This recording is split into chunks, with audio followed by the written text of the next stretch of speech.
परमात्मने नमः। श्री चैतन्य चरित्रावली भक्तों की लीलाएं। आगे एक दिन सभी भक्त मिलकर श्रीवास के आंगन में प्रेम के सहित संकीर्तन कर रहे थे। उस दिन ना जाने क्यों सभी भक्त संकीर्तन में एक प्रकार के अलौकिक आनंद का अनुभव करने लगे। सभी भक्त नाना वादों के सहित प्रेम में विभोर हुए शरीर की सुधि भुलाकर नृत्य कर रहे थे। इतने ही में प्रभु भी संकीर्तन में आकर सम्मिलित हो गए। प्रभु के संकीर्तन में आ जाने से भक्तों का आनंद और भी अधिक बढ़ने लगा। प्रभु भी सब कुछ भूलकर भक्तों के सहित नृत्य करने लगे। प्रभु के पीछे पीछे श्रीवास भी नृत्य कर रहे थे। इतने में ही एक दासी ने धीरे से आकर श्रीवास को भीतर चलने का संकेत किया। दासी के संकेत को समझकर श्रीवास भीतर चले गए। भीतर उनका बच्चा बीमार पड़ा हुआ था। उनकी स्त्री बच्चे की सेवा शुश्रूषा में लगी हुई थी। सच्ची माता भी वहां उपस्थित थी। बच्चे की दशा अत्यंत ही शोचनीय थी। श्रीवास ने बच्चे की छाती पर हाथ रखा, फिर उसकी नाड़ी देखी और अंत में उस बच्चे के मुंह की ओर देखने लगे। श्रीवास को पता चल गया कि बच्चा अंतिम सांस ले रहा है। बच्चे की ऐसी दशा देखकर घर की सभी स्त्रियां घबराने लगीं। श्रीवास जी ने उन सब को धैर्य बंधाया और वे उसी तरह बच्चे के सिरहाने बैठकर उसके सिर पर हाथ फेरने लगे। थोड़ी ही देर में श्रीवास ने देखा बच्चा अब सांस नहीं ले रहा है। उसके प्राण पखेरु इस नश्वर शरीर को त्याग कर किसी अज्ञात लोक में चले गए हैं। यह देखकर बच्चे की माँ और उसकी सभी चाची रुदन करने लगीं। हाय, इकलौते पुत्र की मृत्यु पर माता को कितना भारी शोक होता है। इसका अनुभव कोई मनुष्य कर ही कैसे सकता है। माता का हृदय फटने लगता है। उसका शरीर नहीं रोता है, किंतु उसका अंतःकरण पिघलने लगता है। वह पिघल पिघल कर आंसुओं के रूप में स्वतः ही बहने लगता है। उस समय उसे रोने से कौन रोक सकता है। वह बाहरी रुदन तो होता ही नहीं, वह तो अंतर्ज्वाला की भभक होती है, जिससे उसका नवनीत के समान सन्निग्ध हृदय स्वतः ही पिघल उठता है। मरे हुए इकलौते पुत्र को सैया पर पड़े देखकर माता का हृदय फटने लगा। वह जोर से चित्कार मारकर पृथ्वी पर मूर्छित होकर गिर पड़ी। अपनी पत्नी को इस प्रकार पखाड़ खाते देखकर तथा घर की अन्य सभी स्त्रियों को रुदन करते देखकर श्रीवास जी दृढ़ता के साथ उन सब को समझाते हुए कहने लगे, देखना, खबरदार, किसी ने सांस भी निकाली तो फिर खैर नहीं है। देखती नहीं हो आंगन में प्रभु नृत्य कर रहे हैं। उनके आनंद में भंग न होना चाहिए। मुझे पुत्र के मर जाने का उतना शोक कभी नहीं हो सकता जितना प्रभु के आनंद में विघ्न पड़ने से होगा। यदि संकीर्तन के बीच में कोई भी रोई तो मैं अभी गंगा जी में कूदकर प्राण दे दूंगा। मेरी इस बात को बिल्कुल ठीक समझो। हाय, कितनी भारी कठोरता है। भक्ति देवी, तेरे चरणों में कोटि कोटि नमस्कार है। जिस प्रेम और भक्ति में इतनी भारी सन्निग्धता और सरसता है, उसमें क्या इतनी भारी कठोरता भी रह सकती है।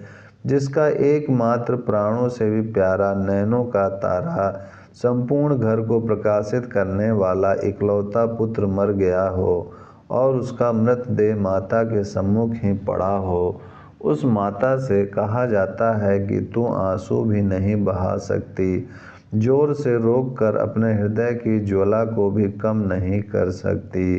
कितना भारी अन्याय है, कैसे निर्दयी आज्ञा है, कितनी भारी कठोरता है। किंतु भक्त को अपने इष्ट देव की प्रसन्नता के निमित्त सब कुछ करना पड़ता है। पति परायणा बेचारी मालिनी देवी मन मसोस कर चुप हो गई। उसने अपनी छाती पर पत्थर रखकर कलेजे को कड़ा किया। भीतर की ज्वाला को भीतर ही रोका और आंसुओं को पोंछकर चुप हो गई।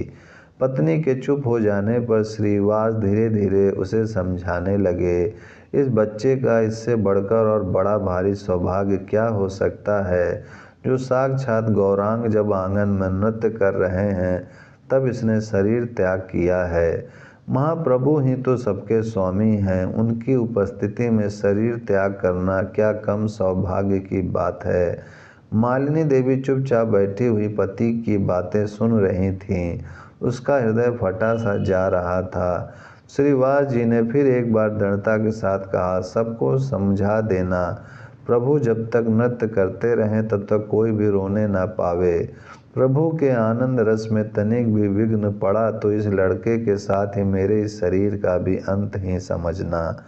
इतना कहकर श्रीवास जी फिर बाहर आंगन में आ गए और भक्तों के साथ मिलकर उसी प्रकार दोनों हाथों को ऊपर उठाकर संकीर्तन और नृत्य करने लगे। 4 घड़ी रात्रि बीतने पर बच्चे की मृत्यु हुई थी। आधी रात्रि से कुछ अधिक समय तक भक्तगण उसी प्रकार कीर्तन करते रहे, किंतु इतनी बड़ी बात और कितनी देर तक छिपी रह सकती थी। धीरे धीरे भक्तों में यह बात फैलने लगी, एक से दूसरे के कानों में पहुंचती, सो भी सुनता वही कीर्तन बंद करके चुप हो जाता। इस प्रकार धीरे धीरे सभी भक्त चुप हो गए। ढोल करतार आदि सभी वाद भी आप से आप ही बंद हो गए। प्रभु ने भी नृत्य बंद कर दिया। इस प्रकार कीर्तन को आप से आप ही बंद होते देखकर प्रभु श्रीवास की ओर देखते हुए कहने लगे, पंडित जी, आपके घर में कोई दुर्घटना तो नहीं हो गई है? ना जाने क्यों हमारा मन संकीर्तन में नहीं लग रहा है। हृदय में एक प्रकार की खलबली सी हो रही है।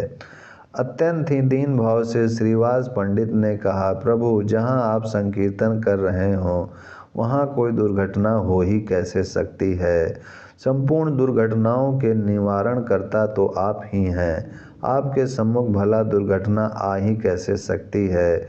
आप तो मंगल स्वरूप हैं। आपकी उपस्थिति में तो परम मंगल ही मंगल होने चाहिए। प्रभु ने दृढ़ता के साथ कहा, नहीं, ठीक बताइए, मेरा मन व्याकुल हो रहा है। हृदय आप से आप ही निकल पड़ना चाहता है। अवश्य ही कोई दुर्घटना घटित हो गई है। प्रभु के इस प्रकार दृढ़ता के साथ पूछने पर श्रीवास चुप हो गए। उन्होंने कुछ भी उत्तर नहीं दिया। तब धीरे से एक भक्त ने कहा, प्रभु, श्रीवास का इकलौता पुत्र परलोकवासी हो गया है। संभ्रम के साथ श्रीवास के मुख की ओर देखते हुए प्रभु ने चौंक कर कहा, हाय, क्या कहा? श्रीवास के पुत्र का परलोकवास कब हुआ? पंडित जी, आप बतलाते क्यों नहीं? असली बात क्या है? श्रीवास फिर भी चुप ही रहे। तब उसी भक्त ने फिर कहा, प्रभु, इस बात को तो 2.5 प्रहर होने को आया। आपके आनंद में विघ्न होगा, इसलिए श्रीवास पंडित ने यह बात किसी पर प्रकट नहीं की। इतना सुनते ही प्रभु की दोनों आंखों से अश्रुओं की धारा बहने लगी। गदगद कंठ से प्रभु ने कहा, श्रीवास, आपने आज श्री कृष्ण को खरीद लिया। ओहो, इतनी भारी दृढ़ता! इकलौते मरे पुत्र को भीतर छोड़कर आप उसी प्रेम से कीर्तन कर रहे हैं। धन्य है आपकी भक्ति को और बलहारी है आपके कृष्ण प्रेम को। सचमुच आप जैसे भक्तों के दर्शनों से ही कोटि जन्मों के पापों का क्षय हो जाता है। यह कहकर प्रभु फूट फूट कर रोने लगे। प्रभु को इस प्रकार रोते देखकर गदगद कंठ से श्रीवास पंडित ने कहा, प्रभु, मैं पुत्र शोक को तो सहन करने में समर्थ हो सकता हूँ, किंतु आपके रुदन को नहीं सह सकता। हे संपूर्ण प्राणियों के एकमात्र आश्रयदाता, आप अपने कमल नयनों से अश्रु बहाकर मेरे हृदय को दुखी ना बनाइए। नाथ, मैं आपको रोते हुए नहीं देख सकता। ओम शांति शांति शांति।